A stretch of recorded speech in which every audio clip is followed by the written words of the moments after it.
Hello. Yeah, so cool.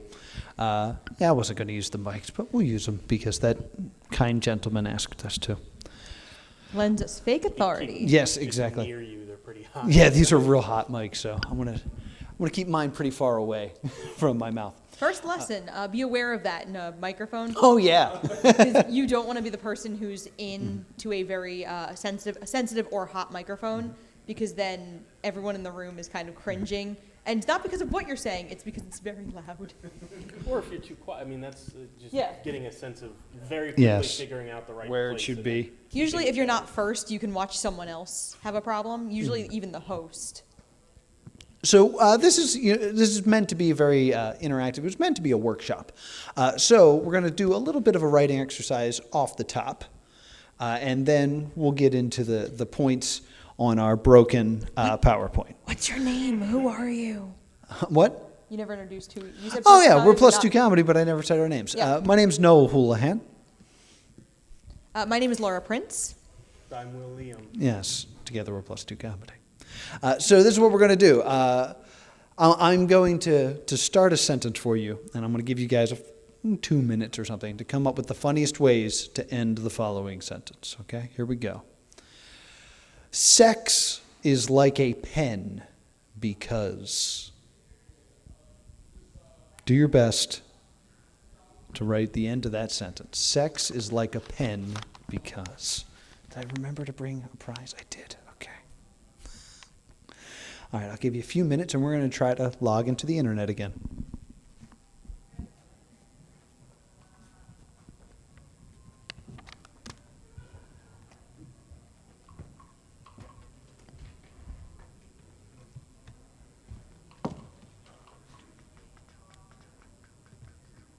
Everyone here's an adult. I was gonna say, like, what's our MPAA rating for this? I mean, I think we're all adults here. Yeah. Well, Where's this thing going? Yeah, that's why I wanted to know. No, Oh, that? Everyone here looks like Is they're. that streaming it? Broadcasting to the PBS kids. Perfect. Oh, it's streaming at daycare. And me without my puppets. It gets worse when I have my puppets. Oh, it absolutely does. That's not working. Not even. Let's see if I can do internet this way.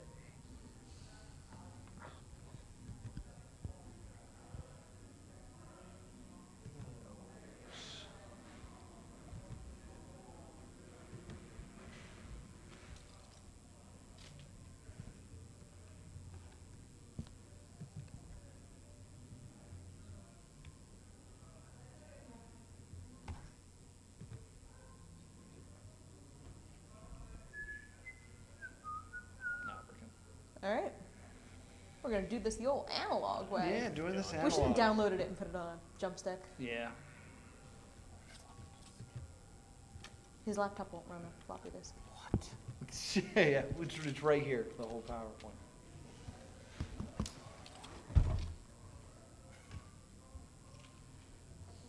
Alrighty, coming back around. All right, who came up with some funny ways to end that sentence? Sex is like a pen because. What do you got in the back? Sometimes it breaks and you ruin a perfectly good dress shirt. Okay, I like that one. It's along the same line. Sex is like a pen because it always leaves stains in my wash. There you go. There you go. I like that one. I like that one. Yes, in the back again. I never have it when I need it. That is a great answer. That is a great answer. Anything over here? Really? I haven't heard that one before. Yeah. After explodes, it's messy and useless. Because it's free at the bank. What?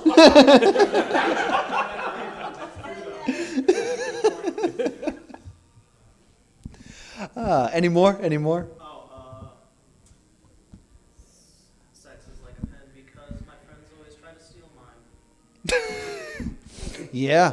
I like that one. I like that one. We're still no internet, but we're doing okay. But no one does. We had a PowerPoint we were going to show, but okay. Okey dokey. We'll survive. Let the record show we had Honesty. one. Our Right? And apparently water stops that signal. Oh, I saw That's not that good. in Begins. I know how. that's okay. On that, but the internet's currently down. I'm still going to choose to believe that story, if that's okay with you. I still really want one of those He MAGLabs lied tiaras. to you, but there is I no still way. want one of those MAGFest tiaras. I see them every year. Yeah, I'm we like, got the Wi-Fi wet, and now it just can't travel. Those were good. Those were really good. Some common ones that we've heard before is sex is like a pen because you got to be careful of the ballpoint. Fan of that one. For safety, you should put a cap on it. Things like that. So, all right, I think we're sufficiently warmed up here. Gravy. So, a few things just about comedy that I think you should know off the bat. Here are some ground rules. And people will say rules are meant to be broken, but you need to know how to break them before you do that. So, some quick rules that I'm going to lay down here for comedy. One, if you're going to try stand-up comedy, the goal is to tell jokes, not to tell stories. If you want to tell a story, write a book. If you want to do comedy, tell jokes. Roughly, you should be getting to a line that makes someone laugh in about 4 sentences, which I know sounds intimidating, but it's not that bad once you know the process of how to do it. And that's why your friend who tells great stories at parties can go up at an open mic situation and not be good at it because the joke structure matters. Yes. And just telling a story, it just doesn't have that structure, and sometimes the ending will be weak, and that's why it kind of just doesn't work the same way. Yeah, so we're going to teach you how to write jokes. Now, I know some people hear me say that, and they're like, I've heard comedians tell stories. The Machine, that's a great story, or Mike Birbiglia and stuff like that. But they're really good. They're really good. Also, they're not new comics. A new comic still has to earn, basically, the respect of the crowd. If you know who Mike Birbiglia is, you already care about Mike Birbiglia, so he can go ahead and tell a story, and Yeah. we'll be engaged in it. You guys are all going to start on the ground level, and you're going to have to win over an audience first. And a long story will not do that. A quick joke will. So we're going to teach you how to write jokes and not stories. A few things that are not jokes. Profanity is never a joke. People love to just use the F word as a punchline. Doesn't really work. 2, an impression is not a joke. I've seen a lot of people go on stage and we're like, all right, you guys want to hear Joe Pesci? Here's Joe Pesci. No, just no. Especially not an impression of someone that's already a comedian. Oh, God, yes, yeah. There are so many times where I will see a new comic and they're like, here's Borat. I'm like, oh, no. Someone Additionally, already... everybody has the same 3 impressions anyway. Yeah. It's Borat, it's Christopher Walken, Yeah, Christopher Walken. and usually Joe Pesci, I've seen Robin Williams. I'm like, he's a stand-up comedian. Yeah. He's just doing his jokes. who does impressions of other people. Yes, exactly. I don't understand. Hold No, on, this got meta.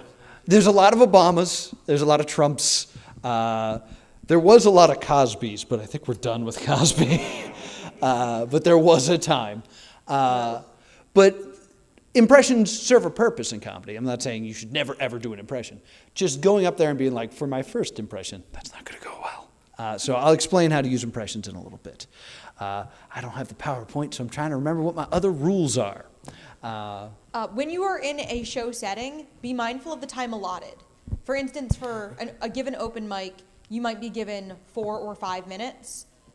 Stick within the time they give you.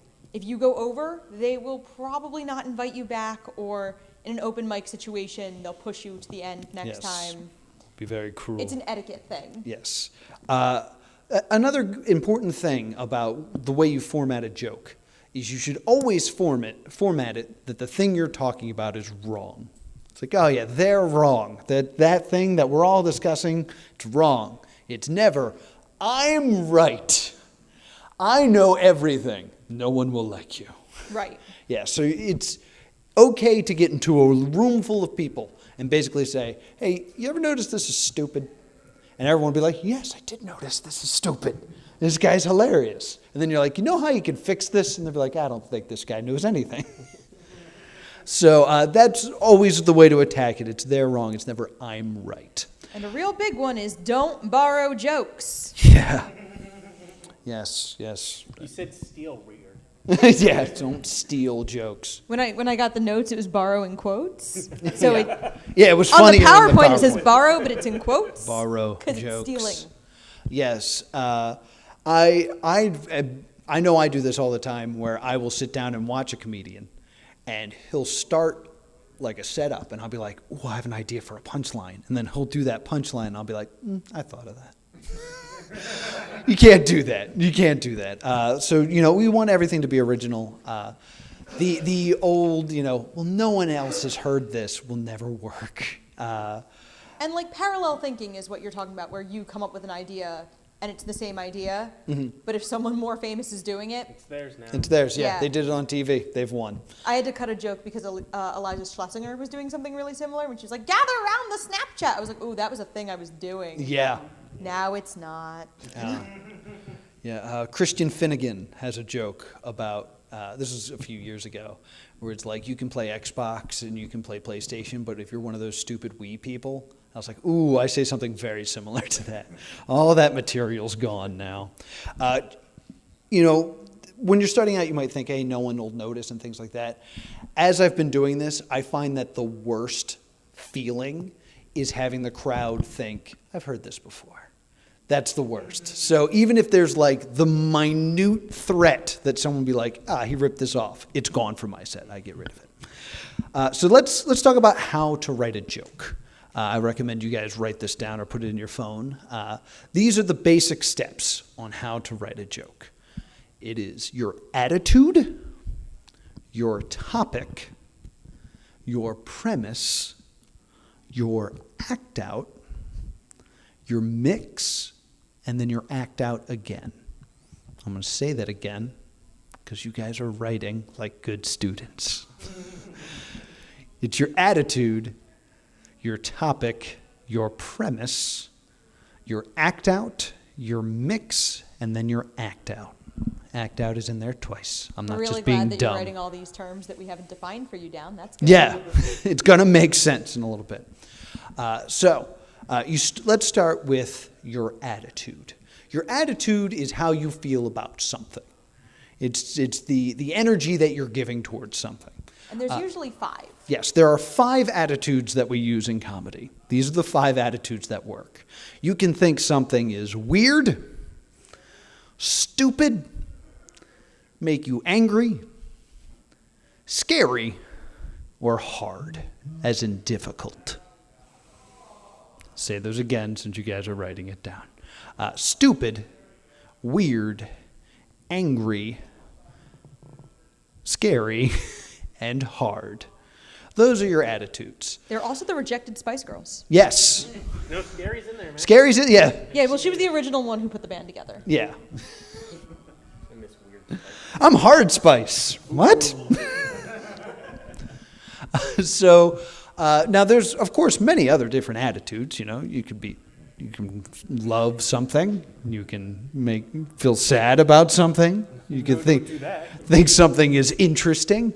These are the 5 attitudes we use because they're funny. These are the funny attitudes, those 5. Now, Nobody really wants to hear if you're like, yeah, things are going great. I'm having a good day. Like, yes. No one cares. Patton Oswalt has a bit where he says, I'm surprised I'm still funny because I found a wonderful person. So it's like, the world's terrible, but you know what makes it better? Cuddles. No one wants to hear that. Well, that was the joke was I was too happy to be a stand-up comedian, so I had to go do improv. Because improv comedians have joy in their lives and stand-up comedians They have a don't. support group, like built in. Now, here's the first test. I gave you the 5 attitudes. One of them actually doesn't belong. Can you tell me which one you think doesn't belong out of the 5? I've done this workshop a few times, and the group usually gets it right about 90% of the time, but doesn't understand why. Which? No. Scary's good. Angry. The reason angry is included in this is I find anger helps me write. But if you think about it, why does something make you angry? It's probably because it's stupid, or it's hard, or it's weird, or it's scary. Okay. So anger's just, for some reason, helps me put myself in like the right state of mind, but I'll end up going to the other attitudes when I'm writing. But I like including it because it helps me write. Like if you're writing about, say, like a fight with your roommate, you're going to talk more about why what she's doing is weird, or why what she's doing is stupid, and not why she's a raging-inducing monster. Very true. I have a lot of roommate jokes. That moves us to topic. Topic is the thing that we think is either weird or stupid or hard or scary. For example, your terrible roommate. Like your terrible roommate, for example. So what's important here is you are not trying to be funny yet. What you're trying to do is come up with something that basically the audience can connect with and be curious about. So if I'm like, you know what's stupid? My dog. It's like, well, you don't really know my dog. If I tell you something very specific about my dog, you're not really going to have a connection with it. When I say, you know what's weird? Owning a dog. I've owned a dog. I can relate to that. And again, you were not trying to be funny yet. So like, don't immediately be like, oh, you know what's funny? Clowns. I don't know. Like if you try to pick a topic that's already funny, you're not going to have anything to comment about. So you want to pick just something that's universal. And now, the caveat to being universal is when you're performing for some kind of niche audience. We can get away with things that are not remotely universal. Yeah. Like, I can talk about Kingdom Hearts 3 and how it's never coming out. And, like, this room understands that. But Yeah. necessarily a club or a casino or something, they would look at me and have looked at me like I'm insane. yeah, I did an open mic on Wednesday. And I opened with, guys, I'm going to a video game convention. You have to hear these Fortnite jokes. I'm sorry, you're not going to understand them. Here we go. Fortnite. It's weird, right? So you want something that's universal for your audience. That then moves you on to the premise. The premise is answering the question, why is it weird or stupid or hard or scary? So let's, I have some jokes coming up about Fortnite right now that I will be doing a little bit later tonight. And when I sat down, I was like, all right, so what can I talk about Fortnite? Fortnite is weird because people are getting addicted to it. All right, that's something I could probably work with. Fortnite is hard because I'm bad at it. That's true. Fortnite is stupid because it's making 11-year-olds do that dance. Yeah, it does that stupid dance. All right, that's something there. So you want to just honestly answer the question.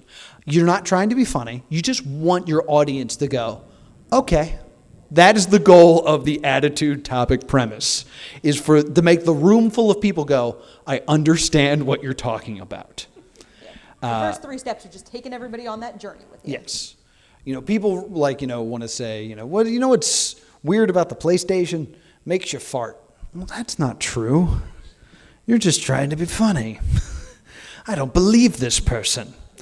So right now, you haven't gotten to the funny part yet. You are simply getting the audience on board. That's what brings you to the act out. If this is writing a paper, this is your supporting paragraph. You're basically showing why all the rest of it is true. Fortnite is hard because no, that's not the one I want to do. Fortnite is weird because people are getting addicted to it. And then you would do an act out. The act out is showing this. It's not explaining, it's showing. It's a reason it's called an act out. It's performing what is so weird about this. So if I want to show how people are addicted to Fortnite, I might have, my teacher, I'm trying to write a joke on the fly. It's not going great. My little brother keeps stealing my stuff, and he's just like, I'll steal your car for an extra skin. Come Yeah, on. something like that. Got Yeah. any more of them skins? That's perfect. And then try to floss. Yeah. really I was hate that. trying to do something with flossing. Yeah, I just hate that dance so Be much, like, guys. it'd be like, my what's an accomplishment? I don't know what real people do. Surviving? I'm just trying to think of like an average job. Give me an average job. Now we're Teacher. doing improv. Yeah. Someone give me a career. No. A banker. A banker approved a loan and immediately flossed. The problem with that is I'm not showing it. I'm just explaining it. If I then became the banker and it's like, oh, let me see if I can approve this loan. Yup. This is immediately better. This is not the best joke in the world. That's why no one's laughing right now. And I can't floss well. But that's what you need to show off. I forgot to start with my big quote, which is from E.B. Webb, which is... Some pig. Some pig, yes. No, it's dissecting comedy is like dissecting a frog. The frog gets nothing out of it and dies.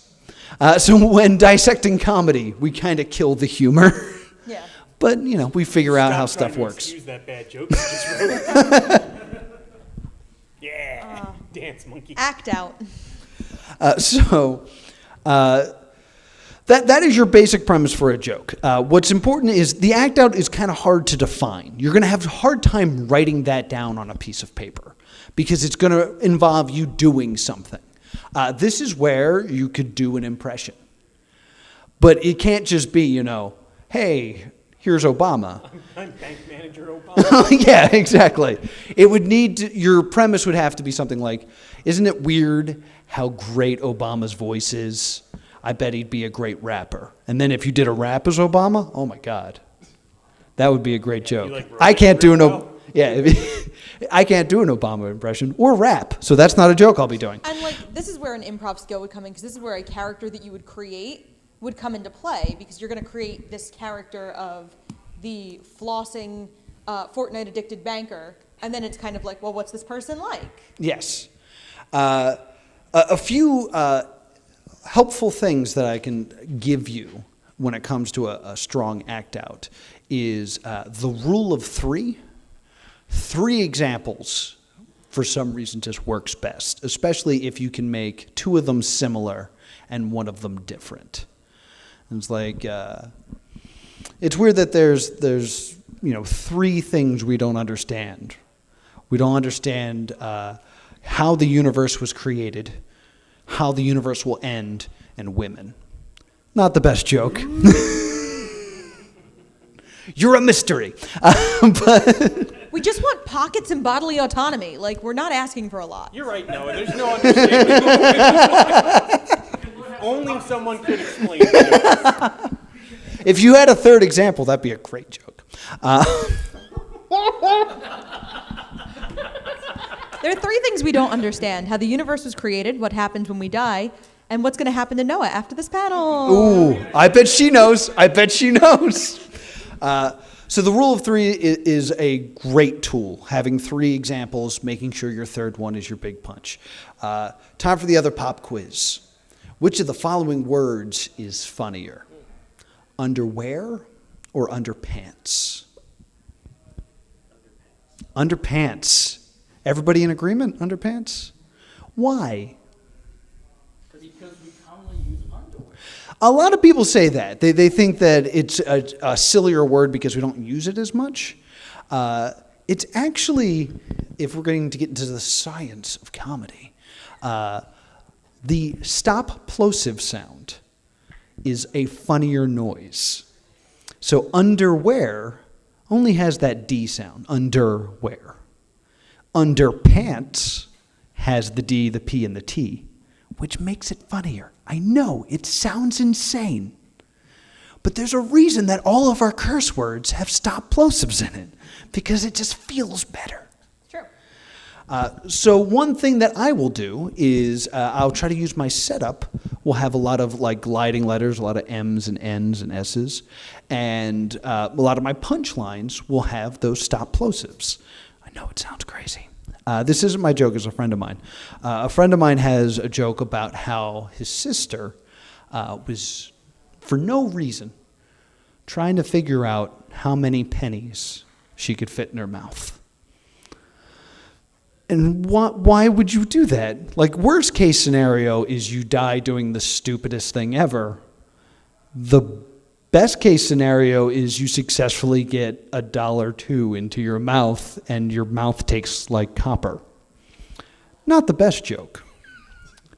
But he changed that joke to either you die doing the dumbest thing ever or you successfully get $1.18 in your mouth and it tastes like copper. And it's better somehow. So I do it a lot with numbers. Just because there's a lot of good stop plosive numbers, so I'll use those numbers because they're funnier than other numbers. 7, not a great number. And 18, hilarious. And when you're at this point in joke writing, this is when you want to look back at your premise and see how long your premise actually is. There's an old writing adage of kill your darlings. You might have a lot of things in that premise that you like, but boil it down to what you absolutely need to get to the punchlines. Yes. This is another common problem that people will have is someone will be making fun of something and they'll have a great example and the example will be like, flash flood, guys. That was so weird to hear like the phones vibrate and make a choir. Oh, I did not enjoy that moment. Gonna go write a joke about it because it was scary. No, I legitimately am going to write a joke about that. Yeah, sounds good. Sounds good. When we're done with this. Dibs. Noted. One thing that people say, like when they have an act out and they have an explanation they want to do, they'll be like, yes, I went to the mall and I was there with my mom and my sister and my boyfriend. And my mom said this and I said this and then she said this. Hilarious. You didn't need to include all those other people. Nope.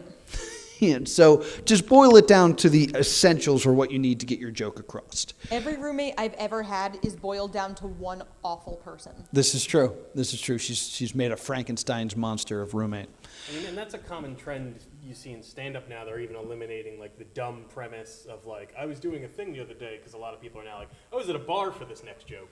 And like, that's a funny meta thing that happens now, is even just shortening it to, know this is just a joke. I don't need to. Yeah. Yeah, stand-up comedy's become so accessible through things like Netflix and just, YouTube in general, that you can kind of get away from like the setups that are tropes. Mm-hmm.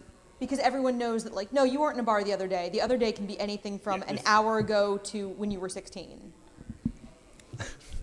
Another big thing that a common trap that people fall into is for some reason in the middle of a joke, they will find it important to go, and this is true, and then tell the punchline because they think it's more important to know that this actually happened and it'll make it a bigger laugh. What you're really saying when you do that is everything else before this was a lie. This is the only truth that I've spoken this whole time. Don't believe any of that bullcrap I said before. You want everything to be true. At least in your performance with the crowd, every word you said is true, no matter how ridiculous. No one's fact-checking you. Yeah. Make stuff up. I don't know that, like, do you have a sister? I don't know. For the sake of argument, you can say you do. Yeah, my sister. Mm-hmm. But there's a certain, you have to be believable about it. Like, yeah, you can't be wearing a shirt that says only child and then say, like, my 8 sisters. It's a weird thing to say, but, like, you can't tell jokes about having kids. And I don't have kids. And then I'll have people after, like, a show be like, oh, so you're a father? I'm like, no. But you got to make people believe it, or to me, it doesn't sell as well. Yes. Well, the other thing is me and Will love, I don't even know where this comes from. I know it's a reference to something. We love sitting in the back of comedy clubs and going, don't negate the premise to each other. Because we'll have a comic go up and be like, man, it's tough being single.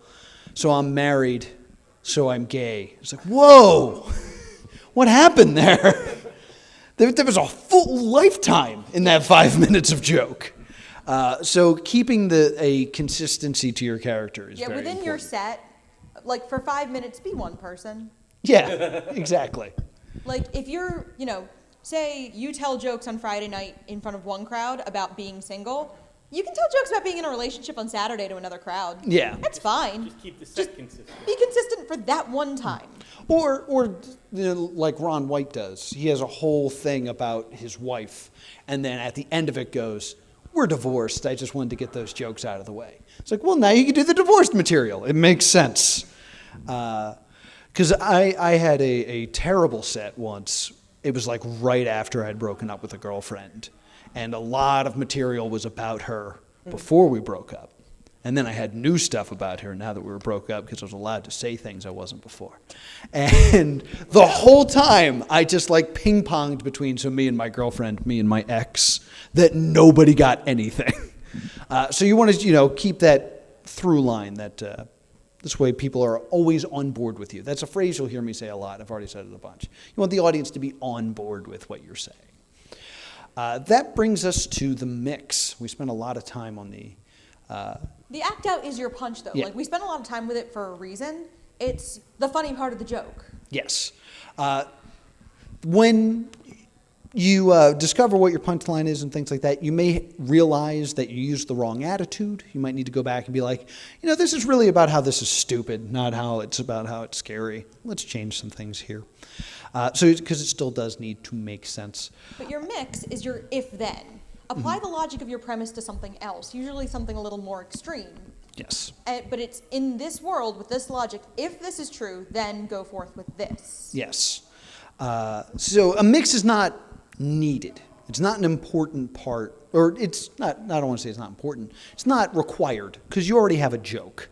If I was going to make fun of mechanics, if I'm going to make fun of some mechanics, mechanics, it's hard to go to the mechanics because they always mess with the price.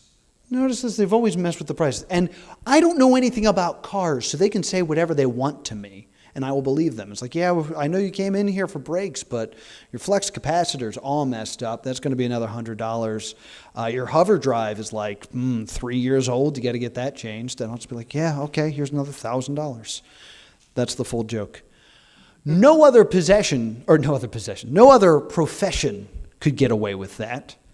I couldn't go to like a vet and the vet be like, yeah, I know you said your dog just ate a balloon, but we checked it out and its tail's all messed up. We got to get that rotated. It's just going the wrong way. It looks a little bit worn. We got to put some fresh pads on the paws. That's going to be another $100 and stuff like that. It's the same joke. It's the exact same joke. But I don't want to have to write two jokes. I could just use a mix and extend the joke I've already written. Well, and it's kind of like when you write a paragraph, how you don't want to keep the same sentence structure or sentence length for everything you're doing. You want to mix it up and have different length jokes, different styles of jokes, and that way you're kind of more compelling to watch and more interesting to watch instead of just saying, formulaic X, Y, Z, A, B, C, so on and so forth.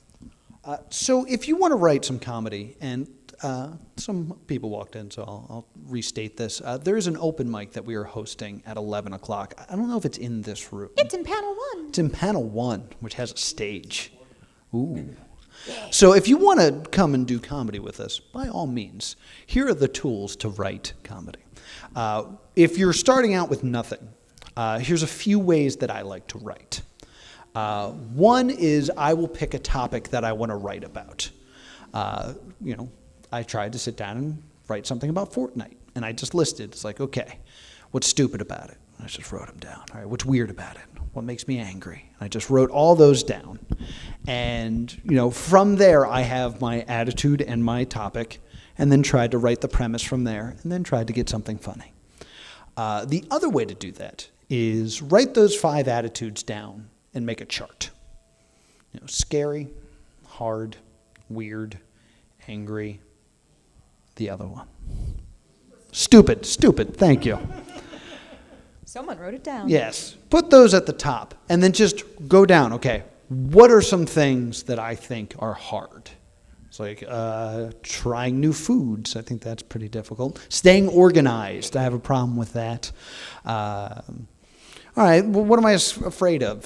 Spiders. Spiders are scary. Don't like them. Clowns. I don't like those either. Those frighten me. Death.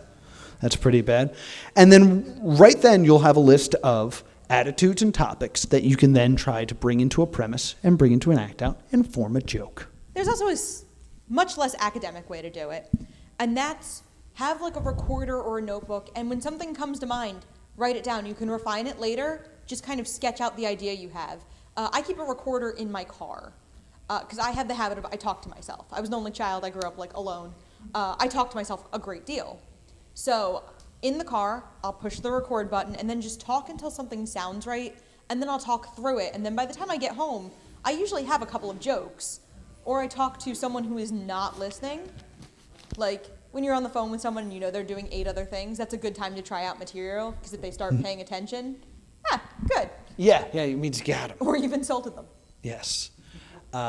Another way to do it if you're really bankrupt on ideas is doing something you're not comfortable with, and putting yourself outside that safe zone.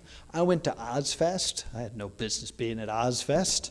It's like maybe something funny will happen.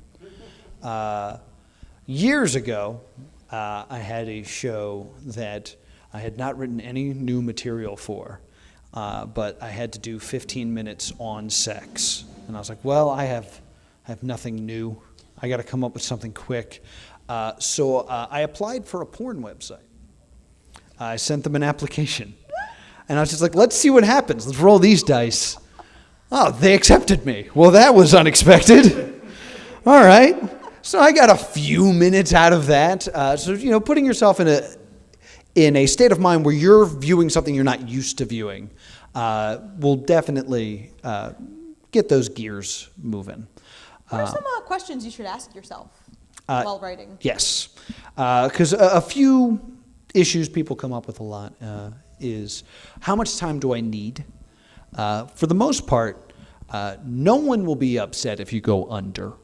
Your average open mic asks for 5 minutes, and if you do 3 minutes and it's really good, they will be grateful. Yeah. Like, oh my God, that guy was in, he was out, everyone laughed, I loved him. That's a lot better than, what else? That's never good. And there's not anything wrong with having like a card that has some of your jokes on it, especially when you're starting out or when you're doing new material. I wouldn't do this at like a real theater in New York City, but for like an open mic or even a regular show, it's okay to have like just a list of maybe 1 or 2 word bullet points, so that you know what the next joke is and can keep that transition more smooth. Yeah. When you guys all come and see the comedy show, you'll see me with notes. I like to have just some bullet points so I can look down and be like, all right, that's where I am, that's where I'm going. Cool.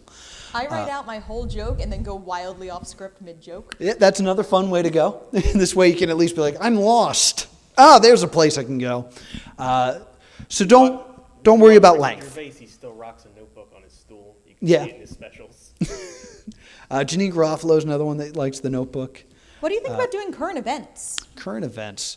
Do them when they're current. Yeah, doing what... And then leave that joke alone. Yeah, the problem with current events is... They have a shelf life. They have a shelf life. I used to be super anti-current events because, like, you can tell this joke for a week and then no one's going to care anymore. I sat down for hours and wrote a good solid 15 minutes about how there was going to be a new pope.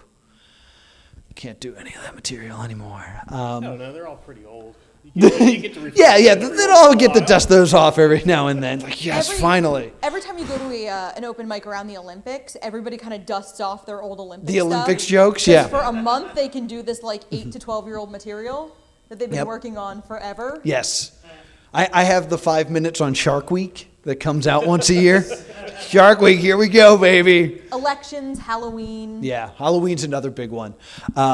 It's not an entire waste of time if you have a really good joke and you're going to a show and you're like, you know what? This just happened. I thought of this funny thing. It'll only work now. I'm going to do it. When it comes to comedy, it's kind of like going to the gym. The more reps you do, the better you will get. And while you want to like polish that 5 minutes or that 10 minutes or that half hour that you can tell anywhere, getting up there, writing a new joke, getting people to laugh with it will always be helpful. It's just not going to be helpful tomorrow. So I think when you're first starting out, stay away from current events so you can have your tight 5 minutes. Because I can tell you right now, the open mic that I run back in Jersey, there are some people that are very, very funny that I see every week that I would never book on a show because I've never seen what their tight 5 is. It's just like, I would book you because I think you're funny, but I don't know what's going to walk through the door when you're going to try something new and wacky, and I've seen you fall on your face a few times. I don't know what your golden 5 minutes is. Start by polishing up that 5 minutes. All right, and then what do you think about transitions? between Transition, jokes? yes, transitions is something that everyone seems I to, have a PowerPoint, so yeah. I can do the prompts. Thank you. Yeah. Transitioning from one joke to another, people panic about. It's like, I have this joke about football over here, and then I have this joke about teaching over here, and they don't go together at all. The best way to use a transition is do it through your attitude. It's like, you know what's stupid? This. You know what else is stupid? This. That's the easiest way to transition from one idea to another. The best way to write a set is called a hammock. There's a fun term for you, hammock. You start with your really strong joke up front, something that will really get people to like you and laugh, and then you string up your weak jokes in the middle, and then you end with your really strong closer. Or new stuff. It doesn't Or new stuff, yeah, new stuff that you haven't figured out yet. Untested material. That kind of hangs out in here, and then you Even end with jokes something You great. personally like a little less. Yeah. Yeah. That get laughs, but you don't really like them that much. Mm-hmm. Yeah, it's the ones that people like but you don't like, or that joke that you really enjoy that no one ever laughs at, but you're telling it anyway because you really enjoy it. I got a couple of those. Oh, I have a joke where I love the punchline, and I've started to get people groaning during it. I'm like, nope, doing it Nope, anyway. it's a great joke. I like that joke. This Ponda Baba joke's for me. Yeah, it's for me and me only. So that's how you should set up your set. Your opening should always be non-offensive, I think is the best way to say it. There's this give and take where you could say something controversial on stage, but you shouldn't open with it because then the audience might not like you. Yeah, the last thing you want to do is have them turn against you in the first 15 seconds, because no matter how funny the rest of your set is, if they already don't like you, you're fighting an uphill battle. You're not going to bring them back. You're not going to bring them back. I'll tell you the story of the biggest mistake I ever made. I was doing a comedy competition, and I was real cranky that day. And about halfway through, it was set up like a tournament. So you faced off against someone one-on-one, and then they decided of the two of you who was the funniest, and then you moved on in the bracket. I was like, I don't like this competition. I want to do something that makes me stand out.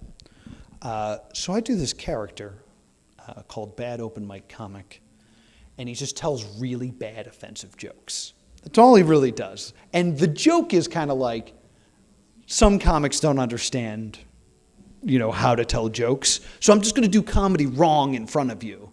And you guys will laugh because it's silly that I'm doing this. But that relies on us knowing that that's not who you are. Yeah. So I got on stage, jumped into this character immediately, and shut down the entire crowd. Except for the 9 comics over here that are like, what is this idiot doing? And I was wearing a hat, because I wear a hat when I'm this guy. And I took the hat off, and I was like, I'm just kidding. That's a character. And then I went and started to do a joke, and someone from the crowd went, oh, now he's going to try to be funny? That's not going to work. And it didn't work. That's hilarious, though. And it was tough because I knew a lot of the people there. And afterwards, they're all coming up like, what? You're usually funny. Okay. See ya. So yeah, always you want to start putting your best foot forward and making sure the crowd likes you. If you're a fan of older comics, there's a trend in late 80s, early 90s comedy when people were not as open-minded that a lot of homosexual comedians would not mention it until minute 20 of their half-hour special because people would shut off. So it was kind of this hey, look how funny, and now I'm being honest, you already like me, here we go. Paula Poundstone did it, Elvira. Different Elvira, but she's very funny. I was picturing the Mistress of the Dark. Yeah, it wasn't I the don't Mistress of remember the... this. James Adomian talks about that. Wanda Oh, Sykes. really? He's a later comic, but yeah, he talks about how he used to have to wait 20 minutes, and he's like, all right, now it's time for my gay stuff. Yeah. I've convinced you that you like me.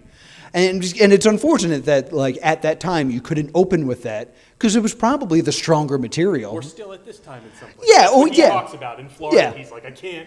Can't do it yet. Now, fortunately, somewhere like MAGFest, you can open with anything about your identity, and you're not going to get judged harshly. Yeah. But what we're saying is, don't open with like anything that's Yeah, a Fitz, little. we weren't saying don't open with gay stuff. Go ahead. Yeah. Yeah, that's just an example. But Warm in here. so about being offensive, there's a difference between what we call punching up versus punching down, and it's a power construct. And what it means, this is like my sermon. Yeah, that I go do. for it. Punching up means punching at people who have power, usually more power than the audience or you. And that's why politicians and famous people are almost always acceptable targets, because they have more power than you, more status than you. That's why everybody has a lame joke about Kim Kardashian, because theoretically she has more power and status than you. Money. Yeah. Money is in power. In this country, money is status and power. But what it is don't punch down. Don't punch down on fire victims in Syria. It's not funny. Punching down on people just makes you look like a terrible person. In medieval times, the court jester managed to get away with what he got away with because he'd punch up. He'd punch up at people in court and the king. He didn't really punch down at the peasants because that's just kicking people when they're down and probably plague infested. It's funny now because they don't exist anymore. The old rule in comedy was don't make fun of people with the plague. That was the old rule. Well, 'cause if they're immune, they're fair game. If they've bathed in the last year, they're fair game. Yeah, they're fair game. The big keys are make sure that your audience is on board with what you're saying. So you want your attitude, your topic, and your premise to make sense. Your act out needs to make sense with all of those things and be a physical act out. You should embody everything that you were talking about. And the mix is a good way to milk a few more laughs out of that joke. And slurs are pretty much never funny. Yeah, don't do slurs. Oh my God. Just don't do them. There's no reason. Just Yes. don't. I showed up to an open mic late, and I watched this kid get thrown out for using the N-word on stage. And he said, Chris Rock can use it and I can't? Ooh, And I was walked white, up wasn't and he? I went, knowing nothing about what happened, exactly. You are exactly correct. Chris Rock is a bit on that. But yeah, just stay away from slurs. They're really never funny. Yeah. Profanity for profanity's sake, bodily functions for bodily function's sake. Yeah, there is an old rule in comedy that you can do anything you can do jokes about anything that goes into a hole, but nothing that comes out of one, because that's too gross.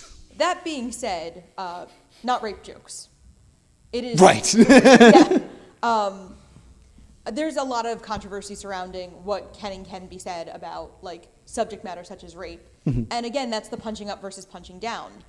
You can make fun of Bo Burnham has a really good line in one of his songs about don't rape people. Didn't think I had to write it down. Yeah. And speaking from the perspective of God.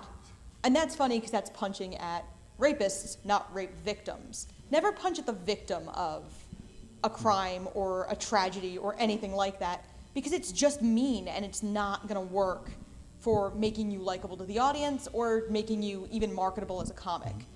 There's enough insult comics that there's not space for new ones, really. Yeah. Profanity can help a punchline, but a really good punchline shouldn't need it. There's a Jerry Seinfeld bit that he explains that I think he's talking about a roller coaster. And he talks about all the things that are happening on a roller coaster. You're getting flipped upside down, and then they take your fucking picture. And we get a good laugh. And then he would do it again at another club and take out the F word, and there would be no laughs. And he's like, oh, this joke isn't very good. Yeah. I should make this joke better. Now, we're going to have, at the open mic tonight, we're going to have a little sign that says, it's MPAA rated. PG-13 or R. We're going to talk to MAGLabs staff and find out what's okay, Mm-hmm. because that's really their call for this evening. I don't Yeah. mix the rules there. If they say R, you can say all the curse words you want. Yes. It's at 11 o'clock. I can't imagine they're not. Yeah, I gonna think let we'll us be say bad okay. words, I but- think we'll be fine. The good rule of thumb is, would I be okay saying this joke if they were in the room? That's the good self-test if you're worried about the quality of your material. It's like, oh, if they were sitting in front of me, would I still do this joke? I actually watched someone start a joke, and then an African American walked in, and they left. They just got off stage like, I'm not going to finish this. And they Oh my walked out. God. I was like, ooh, I wonder where that was going. All right. We'll see what happens next. Yeah. All right, so we have about 5 minutes left for questions. Yeah, if you guys have any questions, there's no pressure, of course. If you want to just come and hang out at the open mic, you can. But I'd love to see, some people perform and give them things a try. Yeah. Yeah, so if you guys have any questions about the things that we've touched on, I know we covered a lot with no PowerPoint. So if you guys have any questions about comedy or anything, shoot. I'm trying to think of. I'm going to go here first. I got here late. Sure. Why isn't there a PowerPoint? Because we There's don't no have internet. internet. We have it saved on Google Slides. This way we couldn't lose it. And the internet is out In this room or everywhere? everywhere. Oh, that's why the Wi-Fi doesn't work. Yeah, because of the storm. So, yeah. Yeah, so I that's, understand. I know, we that's why I feel keep very looking at my dumb that phone, we 'cause I didn't have do data that. on my phone, and so I have the PowerPoint, and I Yeah. alone. Oh, it's exclusive to you. I Yeah. got Yeah. here late. Why didn't you do a better job? The one joke of something I observed years ago, which I thought was funny, was seeing a furry out in a place, and they had a selfie stick. And I tried to do something like, okay, the whole joke is seeing a furry, but the whole punchline is they had a selfie stick. Because Okay. selfie sticks are horrible and should never be seen in public. Okay, all right, so I'm trying to think what your attitude is there. It's weird for a furry to have a selfie It's stick. weird to see this in public, but the whole thing is it's not seeing a furry in public, it's a selfie stick. So the Yeah, shame. that's what I was just thinking. 'cause, Yeah, like, the source of shame, the audience would expect it to be being a furry, but it's really And then owning you a selfie flip it. stick. Yeah. All right, that's pretty good. Yeah, there's something I don't know how I would phrase it.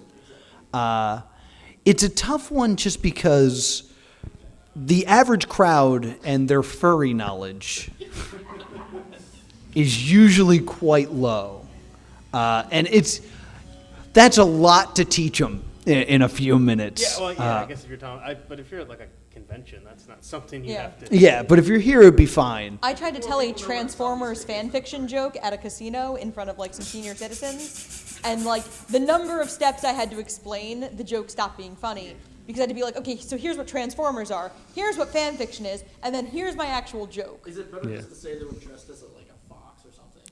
Yeah, maybe if you got rid of the word furry and just said, I saw someone dressed as a fox, because it eliminates the question of what's a furry. That would probably help that premise. Why is it shameful to have a selfie stick, though? It really is the looking of silly of just being self-important on yourself. Gotcha, okay. No one else matters. You're here in public. You're not really looking at where you're because you're just taking photos.